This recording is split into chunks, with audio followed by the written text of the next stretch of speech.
దేవుని బిడ్డలారా, యెహోషువ ఇశ్రాయేలీయులతో చెప్తున్న మాట, మీరు యెహోవాను సేవించినా సేవింపకపోయినా నేను మాత్రమే కాదు, నా ఇంటి వారందరూ యెహోవానే సేవించేదము అని చెప్పినట్లుగా మరి ఎంతమంది యెహోషువ వలె నేను నా ఇంటి వారందరూ యెహోవాను సేవించేదము అని చెప్పగలుగుతున్నారు? అలా చెప్పి మీ ఇంటి వారందరూ దేవుని సేవిస్తున్నారా? అలాగే దావీదు రాజు దేవునికి ప్రార్థన చేస్తున్నాడు, దయచేసి నీ దాసుడైన నా కుటుంబము నిత్యము, అప్పుడప్పుడు కాదు ప్రతి నిత్యము నీ సన్నిధిలో ఉండునట్లు ఆశీర్వదించమని ప్రార్థన చేస్తున్నాడు.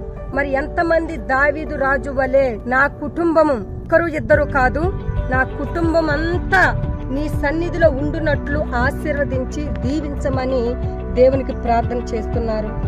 అలాగే కొర్నేలు ఒక్కడే కాదు, తన ఇంటి వారందరితో ఏ విధముగా దేవుని యందు భయము భక్తి కలిగి ఉన్నారో అలాగే నీవు నీ ఇంటి వారందరూ దేవుని యందు భయము భక్తి కలిగి జీవిస్తున్నారా? లేక నీ ఒక్కడవే దేవుని యందు భయభక్తులు కలిగి నీ ఒక్కడవే దేవుని సేవిస్తూ నీ ఒక్కడవే ఆశీర్వాదకరముగా ఉంటే చాలు అని సరిపెట్టుకుంటున్నావా? ఆలోచించండి.